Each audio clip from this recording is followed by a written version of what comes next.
Hello people, and welcome back to another video.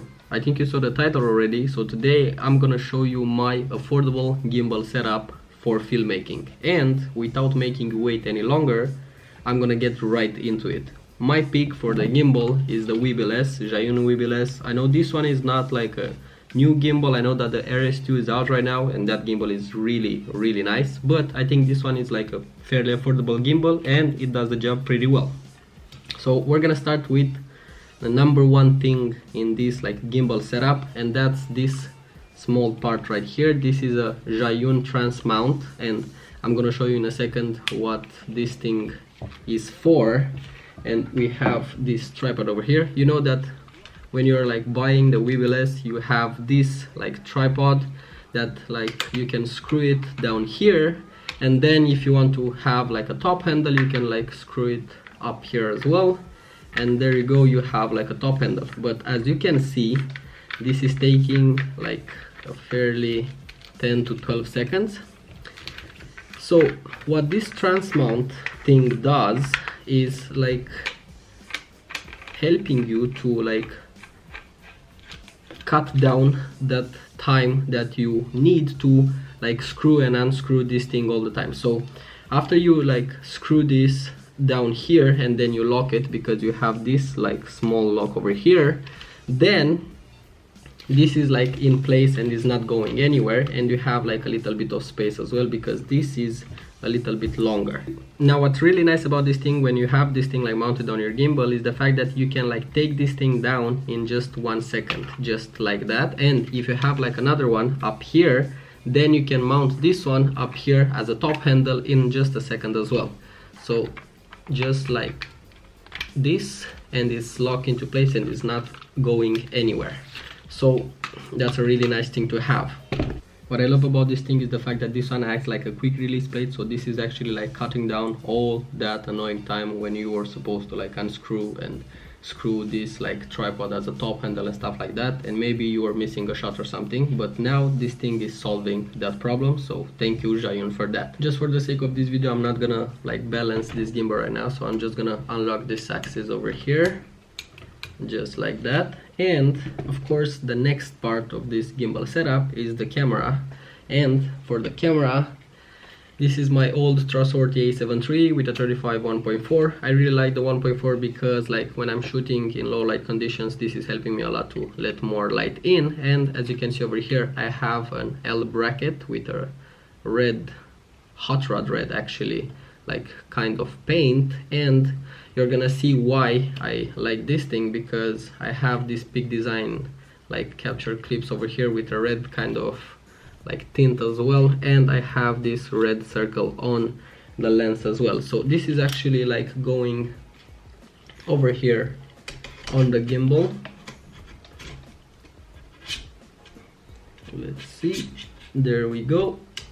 So just this one is staying just like that.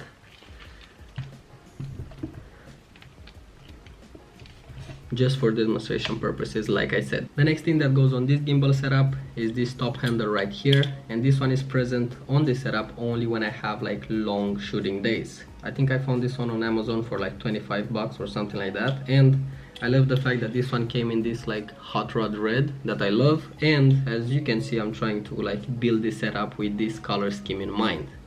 Now two more things that I loved about this thing is the fact that this one on top over here, it has this cold shoe mount and 1/4 inch mount as well, and down here it has like 4 pins that are gonna help you to like put it right this over here, and it's gonna stay, well, he's a little bit camera shy right now.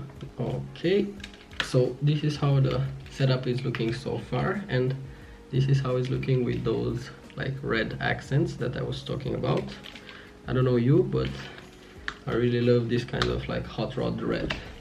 Now the next thing that goes on this gimbal setup is a budget monitor, and this one is the Filworld F5 Pro. I made a video on this already, so you can go and check it out. So the monitor is gonna go up here, and this is for you like when you're shooting in manual focus, or you want to like frame your shot better or stuff like that. But most of the time like the focus on the A7 III is top notch, so you're not gonna need another monitor. But it's always good to have like a bigger screen in front of your eyes to check and see that everything is how you want it to be. The next thing that you're gonna need this like mounting arm that comes with the monitor. You're gonna like put this thing here, and because this top handle has this cold shoe mount over here, this one slides here just like that. You have a monitor in front of your eyes, and even if you're gonna like film in underslung mode, you can put your monitor over here and you can check everything.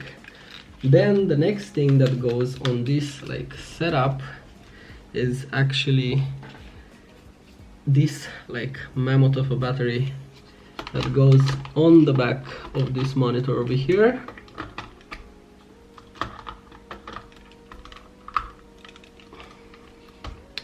Now the monitor is gonna start, but we're gonna like close it because we don't need that. And last but not least, we have the micro HDMI and the full HDMI over here. Yeah, so this is how like the final setup is looking. And now that I'm keeping it again in my hands after a long time without like using it, I can clearly say that I need to hit the gym again. So this is my like affordable run and gun gimbal setup for filmmaking. I need to put this down. It's way too heavy. So you're gonna stay here. So that's it, people. If you like this video, just consider liking and subscribing. Hit the notification bell so you're not gonna miss any of my future videos. Tell me in the comments down below what's the part of this gimbal setup that you really liked. And if you're still watching, you're a real OG. Thank you, and I'm gonna see you in the next one. Peace.